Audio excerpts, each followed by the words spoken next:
আসো খেলবো, খেলা হবে, খেলা হবে, আসেন খেলি। কি নিয়ে খেলবে? আমরা খেলবো এইটা নিয়ে।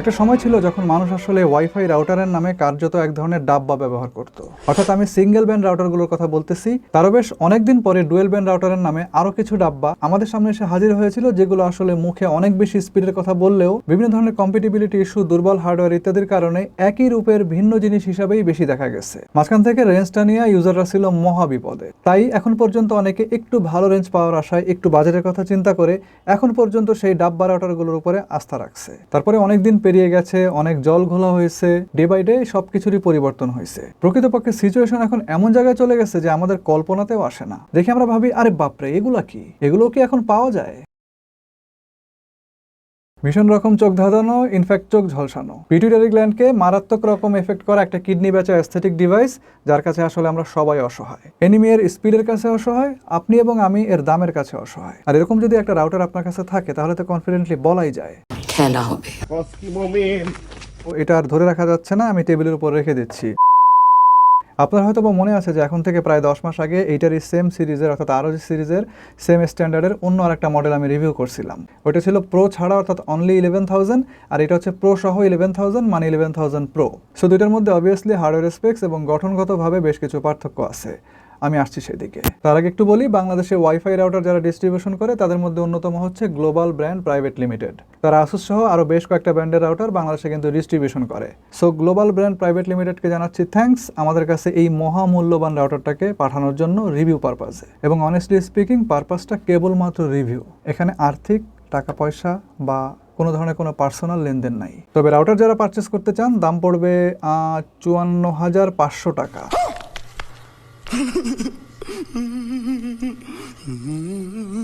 কিডনি কোথায় বিক্রি করবেন সেই লিঙ্কটা আমার কাছে নাই, তবে রাউটার কোত্থেকে পারচেস করবেন সেরকম একটা লিঙ্ক অবশ্যই ডেসক্রিপশন বক্সে দেওয়া আছে, চেক করতে পারেন। আমরা একদম আনবক্সিং থেকে শুরু করব। বক্স খুললেই বুঝতে পারবেন যে প্রোটেকশনের মাত্রাটা কোন লেভেলে আছে। নর্মালি আমরা বক্সের ভিতরে, মানে এই ধরনের রাউটারের বক্সের মধ্যে কাগজের তৈরি এক ধরনের ফ্রেমকে দেখতে পাই ভিতরকার ডিভাইসগুলোকে প্রোটেকশন দেওয়ার জন্য। বাট এখানে তারা রাউটার এবং অন্যান্য কম্পোনেন্ট যেগুলো আছে সেগুলোকে সেফলি অ্যালাইন করার জন্য এবং সেগুলোকে প্রোটেকশন দেওয়ার জন্য প্রোটেক্টিভ ফোম ব্যবহার করছে, যেটা আমার কাছে খুবই ইমপ্রেসিভ মনে হয়েছে। আর বক্স কন্টেন্ট হিসেবে প্রথমেই কতগুলো ম্যানুয়াল থাকছে। ম্যানুয়ালের নিচে দেখেন আরও একটা প্রোটেকশন আছে এবং ঠিক তার নিচেই দেখেন আমাদের মূল ডিভাইসটাকে আমরা পেয়ে যাব, অর্থাৎ ROG AX11000 Pro।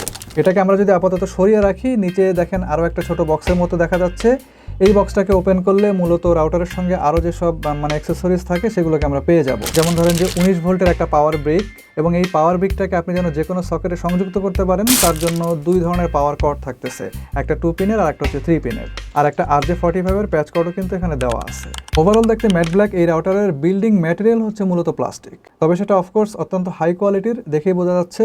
Build quality এতই সলিড, আই থিঙ্ক আপনি এটার উপর উঠে দাঁড়ায়ও থাকতে পারবেন। It's a big fleshy device. Antenna সহ টোটাল ওজনটা দাঁড়াবে আপনার 2180 গ্রামের মতো। যাই হোক, প্রায় 4 কোনা বক্স শেপের এই রাউটারের উপরের সারফেসটাই হচ্ছে আকর্ষণের মূল কেন্দ্রবিন্দু। সারফেসের এই সাইডটা হচ্ছে সম্পূর্ণ প্লাস্টিকের তৈরি, যেখানে বেসিক্যালি আছে বড় সড়ো একটা ব্রিদিং ভেন্ট, আর এই পাশটা হচ্ছে বিশেষ এক ধরনের পলিকার্বনেট সারফেস। এখানে বড় করে যে ROG লোগোটা দেখতে পাচ্ছেন, এটা হচ্ছে অনেকগুলো ছোট ছোট ROG টেক্সট লাইক এনলাইটেড কিছু এলইডির সমন্বয়ে গঠিত।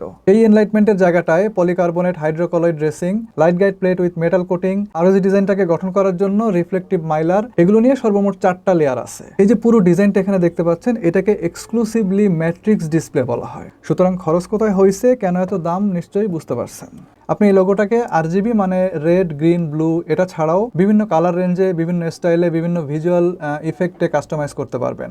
সো RGBর যে ব্যাপারটা এই রাউটারের মধ্যে, এটা কিন্তু এক্সট্রিমলি কাস্টমাইজেবল, এবং আপনি চাইলে ডিরেক্ট রাউটারের ফার্মওয়্যার থেকে এটা করতে পারবেন, অর্থাৎ কাস্টমাইজেশনটা, অথবা আসুসের যে মোবাইল অ্যাপটা আছে সেই অ্যাপের মাধ্যমেও আপনি সহজে চাইলে নিজের মতো করে কাস্টমাইজ করে নিতে পারবেন। এটা ভিজুয়ালি খুবই স্টানিং অ্যান্ড গেমিংয়ের সময় ইমার্সিভ এক্সপিরিয়েন্স দিতে সক্ষম। তবে আলোর ইন্টেন্সিটিটা আমার কাছে একটু কম মনে হয়েছে। আপনি যদি রুম লাইটে থাকেন, অথবা আমাদের এখানে যেরকম লাইট আছে এখন, এরকম লাইটে আসলে এই মানে এনলাইটমেন্টটা আমার কাছে একটু ফিকে মনে হয়েছে। লোগোর আশপাশটা দেখেন একদম প্লেন রাখা হয়েছে, বাট এখানে অতি ক্ষুদ্র প্রায় মাইক্রোস্কোপিক কিছু টেক্সচার আছে। উপরের দিকটা আছে মডেল নাম্বার এবং নিচের দিকটায় এক সারিতে দেখেন 8টা লাইট ইন্ডিকেটর দেওয়া আছে। বাম পাশের নিচের এই জায়গাটার কথা একটু আগে বলতেছিলাম, এটা হচ্ছে বেসিক্যালি বেশ বড় সড়ো একটা ব্রিদিং ভেন্ট, যা আবার একটু ছোট আকারে ডান পাশের উপরের এই জায়গাতেও দেওয়া আছে। রাউটারটা প্রচুর পরিমাণ হিট জেনারেট করে as usual. So heat deport করার সঙ্গে সঙ্গে বেশ এগ্রেসিভ একটা লুক সৃষ্টিতে এই ভেন্টগুলোর কিন্তু বিশেষ অবদান আছে। তবে ব্রিদিং ভেন্টের একটা বিশাল অংশ কিন্তু রয়েছে রাউটারের নিচের দিকে, অর্থাৎ তলায় এবং চারপাশে। বাটনগুলোর মধ্যে I think LED on of করার এই বাটনটা আপনাদের বেশ কাজে আসবে। এলইডি অন অফ করা ছাড়াও আরও বিশেষ গুরুত্বপূর্ণ 3টা কাজ করা যাবে এটার মাধ্যমে। DFS channel, RGB control, game boost, এই 3টা অপশনের মধ্যে আপনি যেটাকে ফার্মওয়্যারের ভিতর থেকে সিলেক্ট করে রাখবেন, এই বাটনটা ক্লিক করলে সেই অপশনটা কাজ করবে। সুতরাং এটা হচ্ছে কাস্টমাইজেবল একটা বাটন। পাশেই থাকছে দেখেন একটা WPS বাটন, আর ইথারনেট পোর্টগুলোর এই দিকটায় আছে একটা রিসেট বাটন। এছাড়াও থাকতেছে একটা পাওয়ার সুইচ।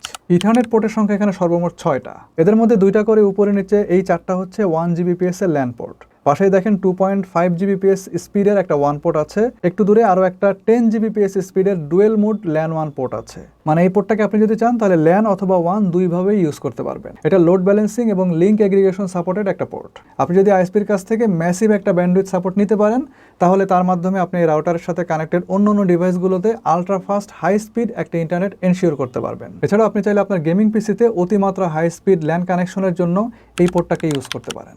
আরেক পাশে দেখেন 2টা ইউএসবি পোর্ট দেওয়া আছে, একটা হচ্ছে 3.2 আর একটা হচ্ছে 2.0। আপনি এগুলোকে মাল্টিপারপাস কাজে ব্যবহার করতে পারবেন। যেমন ধরেন যে পোর্টেবল হার্ড ডিস্ক বা ইউএসবি ফ্ল্যাশ ড্রাইভ, এগুলোর মাধ্যমে পার্সোনাল হোম ডাটা সার্ভার তৈরি, তারপরে 3G অথবা 4G মডেমের সাহায্যে বিকল্প ইন্টারনেটের ব্যবস্থা করা, নেটওয়ার্ক প্রিন্টারের অপারেশন ইত্যাদি ইত্যাদি। ফাইল ট্রান্সফারের ক্ষেত্রে আপনার 2টা ইউএসবিতেই একটা সিমেট্রিক অবস্থা কিন্তু বিরাজ করতেছে। তো ফাইল ট্রান্সফারের ক্ষেত্রে আমরা USB 3 যে পরিমাপটা পাইছি সেটা হচ্ছে ±70 Mbps অর্থাৎ মেগাবাইটস পার সেকেন্ড। তবে এটা কিন্তু আপনি যে ফ্ল্যাশ ড্রাইভটা ব্যবহার করতেছেন তার আসলে কতটুকু রিড রাইট ক্যাপাসিটি আছে তার উপরে অনেকখানি ডিপেন্ড করবে। আচ্ছা, এই স্ট্যান্ডার্ডের রাউটারগুলোতে আমরা সাধারণত ডিটাচেবল এন্টিনা দেখতে পাই।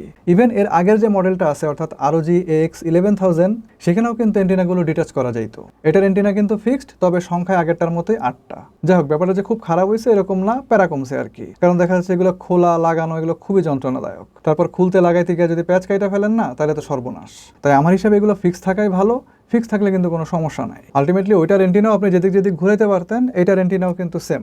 মোরওভার আগেরটার চাইতে কিন্তু এটার এন্টিনা আমার কাছে বেশ হ্যান্ডসাম মনে হয়েছে, বেশ শক্তপোক্ত মনে হয়েছে। অ্যান্ড বডির সাথে এগুলো কিন্তু খুবই হার্ডলি এবং টাইটলি অ্যাটাচড। হয়বার মজার বিষয়টা হচ্ছে এন্টিনাগুলোর গায়েও কিন্তু দেখেন যে ব্রিদিং ভেন্টের মতো এক ধরনের ক্লিয়ারেন্স রাখা হয়েছে, এবং এই ক্লিয়ারেন্সগুলো আপনারা এন্টিনার একদম উপরের দিকে এবং সামনের দিকে দেখতে পাবেন। আই থিঙ্ক গরম হাওয়ার চেয়ে ফ্রিকোয়েন্সিটা ফ্রিলি বের করতে পারা এখানে সবচেয়ে বেশি ইম্পর্টেন্ট। আচ্ছা, ওয়াইফাই এর বিষয়টাতে আসি। এর বেসিক হচ্ছে এটা একটা ট্রাই ব্যান্ডের রাউটার, অর্থাৎ এখানে 3টা ফ্রিকোয়েন্সি আছে। আপনার ডুয়েল ব্যান্ডের মধ্যে 2টা ফ্রিকোয়েন্সি পান না, 2.4 GHz এবং 5 GHz। এখানে আছে 3টা ফ্রিকোয়েন্সি, একটা 2.4 GHz এবং 2টা 5 GHz। 2.4 GHz যে ফ্রিকোয়েন্সিটা ওইটা আপ টু 1148 Mbps পর্যন্ত ব্যান্ডউইথ প্রোভাইড করতে সক্ষম।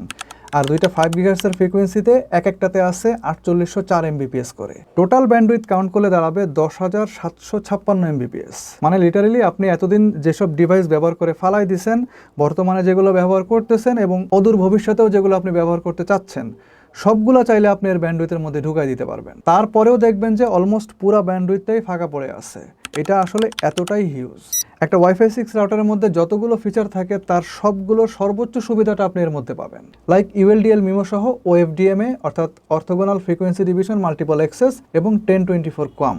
নর্মালি এর যে লোয়ার স্ট্যান্ডার্ড অর্থাৎ ওয়াইফাই 5, সেগুলোতে থাকে শুধুমাত্র ডাউনলোড লিঙ্কে মিমো, অর্থাৎ রাউটার থেকে ডিভাইসের দিকে। আর সেটা ধরেন যে একসাথে অল্প সংখ্যক ডিভাইস, অর্থাৎ ধরেন যে সর্বোচ্চ 2টা বা সর্বোচ্চ 3টা ডিভাইসে একসাথে কাজ করার সক্ষমতা রাখে। আবার আমরা যদি সেই সাথে ওয়াইফাই 6 এর মিড লেভেলের রাউটারগুলোর কথা চিন্তা করি, সেখানে আপনারা দেখবেন যে এই মিমোটা কিন্তু বোথ ওয়েতে কাজ করে। মানে আমি যদি একদম বাংলায় বলি, তাহলে রাউটার থেকে ডিভাইসের দিকেও কাজ করবে এবং ডিভাইস থেকে রাউটারের দিকেও কাজ করবে, এবং সেখানে একসাথে ডিভাইস অপারেট করার ক্ষমতা থাকে ম্যাক্সিমাম 2টা 3টা, আর ইভেন ধরেন যে আরেকটু স্ট্যান্ডার্ড যদি বাড়ে তাহলে 4টা পর্যন্ত যায়। But this router can operate huge number of devices simultaneously. যেমন এটার 3টা ফ্রিকোয়েন্সিতেই কিন্তু আলাদা আলাদাভাবে সাইমালটেনিয়াস মাল্টি ডিভাইস ম্যানেজমেন্টের ক্যাপাসিটি আছে। 2.4 GHz এর জন্য আছে 4টা, 5 GHz এর 2টা ফ্রিকোয়েন্সিতে আছে 4টা করে, মোট 8টা।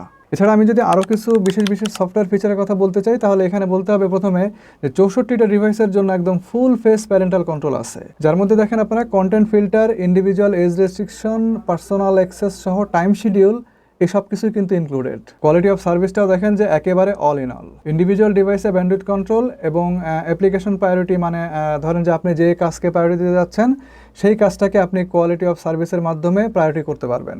খুবই ইফেক্টিভ একটা ফিচার এটা, যারা শুধু গেমিং ডিভাইস কেনা, সেই সঙ্গে সঙ্গে যে স্ট্রিমিং এবং ফাইল ডাউনলোড ইত্যাদি ইত্যাদি কাজগুলোকে গুরুত্ব সহকারে নিতে চান, তারা চাইলে এখান থেকে এই বিষয়গুলোকে এভাবে আসলে জাস্ট ড্র্যাগ করে, মানে ড্র্যাগের মাধ্যমে আপনি চাইলে অল্টারনেট করে নিতে পারবেন, হায়ারার্কি সিলেক্ট করে দিতে পারবেন। এখানে দেখেন ওপেন নেট নামে একটা পোর্ট ফরওয়ার্ডিং রুলস আছে গেমকে এক্সিলারেট করার জন্য। ওয়াইফাই এবং ল্যান দুই জায়গাতেই কিছু ইফেক্টিভ ফিচার আছে, like triple level game acceleration, তারপরে দেখেন যে মোবাইল গেমারদের জন্য ওয়ান ক্লিক গেম বুস্টার ইত্যাদি ইত্যাদি। যেগুলো সম্পর্কে বিস্তারিত জানার জন্য আমি এই ভিডিওটাকে রিকমেন্ড করতেছি, ডেসক্রিপশন বক্সেও লিঙ্কটা দেওয়া আছে। ওয়াইফাই রেঞ্জ আমি যতটুকু পাইছি 5 GHz-এ, তাতে পাশে যে কোনো একদিকে আপনি যদি 75 ফিট মানে 5000 স্কোয়ার ফিট পর্যন্ত যান, তাও দেখবেন যে খুব ভালো মতো সব কিছু অপারেট করা যাচ্ছে। তবে রেঞ্জের ক্ষেত্রে একটা জিনিস খুবই উল্লেখযোগ্য, আমরা নর্মালি যেসব রাউটার দেখতে পাই সেগুলো রেঞ্জে কি হয়, একদম রেঞ্জের শেষ মাথায় যাইতে যাইতে অথবা প্রায় রেঞ্জের শেষ মাথায় দেখবেন যে ফ্রিকোয়েন্সিটা ওঠানামা করতেছে, ফ্রিকোয়েন্টলি ওঠানামা করতেছে, অর্থাৎ ডেসিবেলটা কখনো কমে যাচ্ছে, কখনো বেড়ে যাচ্ছে। আবার কখনো দেখবেন যে ওয়াইফাইটা ধরতেছে, ছাড়তেছে, এরকম করতেছে। বাট এই রাউটারের ক্ষেত্রে যেটা দেখলাম যে যতক্ষণ পর্যন্ত রেঞ্জ পাওয়া যাচ্ছে পাচ্ছে, চোখে পড়ার মতো তেমন কোনো আপ ডাউন নাই। যেখানে পাবে না সেখানে পাবে না, সেখানে সঙ্গে সঙ্গে সিগন্যালটা একদম ড্রপ করবে। তার মানে আমি যে রেঞ্জটার কথা বললাম সেই রেঞ্জ পর্যন্ত আপনি এই রাউটার দিয়ে নির্দ্বিধায় যে কোনো কাজ করতে পারবেন। তারপরে যদি যান তাহলে ডিসকানেক্টেড হয়ে যাবেন। মানে সোজা কথা হচ্ছে, থাকলে থাকবে, না থাকলে নাই। বাট ফ্রিকোয়েন্সি ধরতেছে, পাইতেছে, কাজ হচ্ছে না হচ্ছে, এরকম কোনো প্যারা এর মধ্যে নাই। এবার একটা লিমিটেশনের কথা বলি, সেটা হচ্ছে যদিও এটা একটা ট্রাই ব্যান্ডের router, but as a Bangladeshi আপনি কিন্তু এখান থেকে সর্বোচ্চ 2টা ফ্রিকোয়েন্সি ব্যবহার করতে পারবেন। 2.4 GHz-এর সাথে 5 GHz-এর সেকেন্ড ফ্রিকোয়েন্সিটা। 5 GHz-এর যে প্রথম ফ্রিকোয়েন্সিটা, সেখানে যে চ্যানেল নাম্বারগুলো দেওয়া আছে এগুলো বাংলাদেশের ম্যাক্সিমাম মোবাইল ফোনেই হয়তো সাপোর্ট করবে না। ওই চ্যানেলটা একেবারেই অব্যবহৃত থেকে যাবে আপনার জন্য। সো যদিও এটা একটা ট্রাই ব্যান্ডের router, as a dual band router এটাকে আপনাকে ব্যবহার করতে হবে। তারপরে আরেকটা ব্যাপার আছে, বিশাল বিশাল এই ব্যান্ডউইথগুলোর ফুল যে পোটেনশিয়াল সেটা ব্যবহার করার জন্য 3টা 160 মেগাহার্টজের চ্যানেল উইথ পাবেন এই রাউটারে, but they're for only supported device. এর কারণ হচ্ছে এখানে কিছু রিজিওনাল রেস্ট্রিকশনও আছে। এটা বেসিক্যালি রাউটারের কোনো লিমিটেশন না, এটা হচ্ছে সম্পূর্ণ কম্প্যাটিবিলিটি ইস্যু। সো 5 GHz-এর প্রথম ফ্রিকোয়েন্সিটা বাদ, এর 160 মেগাহার্টজের চ্যানেল উইথটাও বাদ, সেই সঙ্গে 4804 Mbps-এর যে ব্যান্ডউইথটা পাইতেন সেটাও বাদ, অ্যান্ড এর যে 4x4 মিমো ছিল ওই ফ্রিকোয়েন্সিতে সেটাও বাদ। এটা হইলো এটা। বাট ডোন্ট গেট আপসেট, আপনারা ডুয়েল 1 এই সম্পর্কে তো জানেন। আপনি ফার্মওয়্যারের এখান থেকে between 1G LAN, 10G LAN, 2.5G 1 বা ইউএসবি যে কোনো কম্বিনেশনের 2টা অপশনকে আপনি একত্রে ডুয়েল 1 মোডে ব্যবহার করতে পারবেন।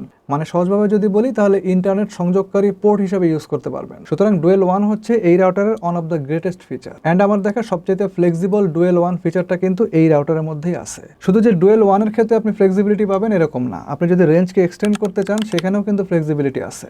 এই রাউটারের ভিতরে এআই মেশ নামে একটা মেশ টেকনোলজির ফিচার আছে। আসুসের এআই মেশ ফিচারটা আছে এরকম যে কোনো রাউটারের সাথে আপনি এই রাউটারকে অ্যাড করতে পারবেন এবং রেঞ্জকে ফার্দার এক্সটেন্ড করতে পারবেন। তবে খরচাপাতি একটু বেশি হবে, বা টাকাটা এন্ড অফ দ্য ডে আপনার কিন্তু উপকারেই লাগবে। যাই হোক, এই ডিভাইসটা থেকে সব মিলিয়ে ডজন খানেক ওয়াইফাই ডিভাইসে আপনি at a time 4K enjoy করার পরেও you will hardly face any latency to your gaming device. So অন্যভাবে যদি আপনি চিন্তা করেন, আপনি অলমোস্ট আনলিমিটেড ডিভাইস এই রাউটারটা থেকে অপারেট করতে পারবেন যে কোনো কাজের জন্য। অফকোর্স যদি আপনার আইএসপি থেকে সেই লেভেলের একটা ব্যান্ডউইথ নেওয়া থাকে। সো এই রাউটারের ব্যান্ডউইথের কোনো অভাব নাই, আপনি যদি একে খাওয়াইতে পারেন এও আপনাকে খাওয়াইতে পারবে, কোনো সমস্যা নাই। তবে অগণিত যেসব ডিভাইস আপনি এই রাউটারের মাধ্যমে চালাবেন তাদের সিকিউরিটি মেনটেন করার জন্য এই রাউটারে আছে এআই প্রোটেকশন। এটা একটা কমার্শিয়াল গ্রেডের একটা অনলাইন সিকিউরিটি সিস্টেম, যার প্রো ভার্সনটা আপনারা এখানে পেয়ে যাবেন। দেখেই বুঝতে পারতেছেন যে অলমোস্ট যে কোনো অনলাইন থ্রেট হতে আপনি কিন্তু মুক্ত। এই রাউটারের আন্ডারে থাকা ডিভাইসগুলোও মুক্ত এবং তারা তাদের দরকারি যে প্রোটেকশনগুলো আছে সেগুলো পেয়ে যাবে। এখন আপনি আমাকে জিজ্ঞেস করতে পারেন যে এত টাকা খরচ করে আমি যদি এই 8GB রাউটারটা কিনি তাহলে কি আমি FPS বেশি পাবো? উত্তরটা হচ্ছে ইয়েস। তবে সেটা 8GBর কারণে না, সেটা হচ্ছে রাউটারের হার্ডওয়্যারের কারণে। এখানে amazing data processing and device ম্যানেজমেন্টের জন্য আছে 2 GHz ক্লক স্পিডের একটি কোয়াড কোরের CPU with 1GB RAM, 256 megabyte of ROM. And I think এই স্ট্যান্ডার্ডের রাউটারগুলোর মধ্যে এটার হার্ডওয়্যারই সবচেয়ে অ্যাডভান্সড। যেমন আগের মডেলটা যেটা অর্থাৎ AX11000, সেটারও কিন্তু কোয়াড কোরের প্রসেসর ছিল অর্থাৎ CPU ছিল, বাট ওইটার ক্লক স্পিড ছিল কিন্তু 1.8 GHz, অর্থাৎ এটার থেকে 200 মেগাহার্টজ কম। যাই হোক, থ্রুপুট কাউন্টিংয়ের বেলাও এই রাউটারটা অন্যদের তুলনায় অনেকখানি আগে আছে। 5 GHz-এর 80 মেগাহার্টজ চ্যানেল উইথ ব্যবহার করে on an average 950 Mbps plus throughput power record আছে এই রাউটারের। যত ভালো পরিবেশ, যত আনইন্টারাপ্টেড পরিবেশ, লেস ওভারল্যাপিং পরিবেশ আপনি একে দিতে পারবেন, তত বেশি পরিমাণ থ্রুপুট আপনি এর কাছ থেকে পাবেন। সো এফপিএস, পিং, ল্যাটেন্সি এবং জিটার পার্সেন্টেজ ইত্যাদির একটা গুরুত্বপূর্ণ অংশ ডিপেন্ড করবে আপনি আসলে এখান থেকে কতটা থ্রুপুট পাচ্ছেন তার উপরে। এই থ্রুপুটের আবার অনেকখানি ডিপেন্ড করবে যে ওই রাউটারের মধ্যে কী ধরনের হার্ডওয়্যার ব্যবহার করা হয়েছে তার উপরে। So hardware means throughput, throughput means jitter percentage কম, ল্যাটেন্সি কম, পিং কম এবং এফপিএস বেশি। ইনফ্যাক্ট আরজিবির সাথে এফপিএস এর কোনো সম্পর্ক নাই, এটা জাস্ট আপনাকে একটা গেমিং ভাইব দেবে। আপনি ফিল করবেন যে হ্যাঁ, you are a gamer, I am a gamer, আমি খুব ভালো গেম খেলতে পারি এবং আমার এত বড় একটা রাউটার আছে। কনফিডেন্সের চোটেই দেখবেন যে আপনার 2-3টা এনিমি মইরা শেষ। रोज आते हैं इस उम्मीद पे आज जीतेंगे, कल जीतेंगे, परसों जीतेंगे, रोज हारते हैं। প্লাস এই রাউটারের মধ্যে যে গেমিং ফিচারগুলো দেওয়া আছে এগুলো ডেফিনেটলি গেমিং সার্ভারের সঙ্গে ডিরেক্ট এবং কুইক লিঙ্ক গঠনের মাধ্যমে ল্যাটেন্সি কমিয়ে আনার ক্ষেত্রে বিশেষ ভূমিকা পালন করবে। আবার ঠিক তেমনি ল্যানে অথবা ওয়াইফাইতে খুব দ্রুততম সময়ের মধ্যে ডাটা প্রসেসিং নিশ্চিত করবে, যেটা কিনা একটা সাধারণ রাউটারের পক্ষে করা প্রায় অসম্ভব। সো আপনি যদি এই রাউটারটা ব্যবহার করেন তাহলে একটু এরকম অ্যাগ্রেশন আপনি দেখাইতেই পারেন। কখন খেলবেন, কয়টার সময় খেলবেন বলবেন, তাতে কিন্তু জাতি মাইন্ড করবে না। সো এই ছিল ভিডিও, কেমন লাগলো কমেন্ট করে জানান, ভালো লাগলে অবশ্যই লাইক দেন, চ্যানেলটাকে সাবস্ক্রাইব করে রাখেন। দেখা হবে অন্য কোনো ভিডিওতে, অন্য কোনো রিভিউতে। সে পর্যন্ত সবাই ভালো থাকেন, সুস্থ থাকেন। আল্লাহ হাফেজ।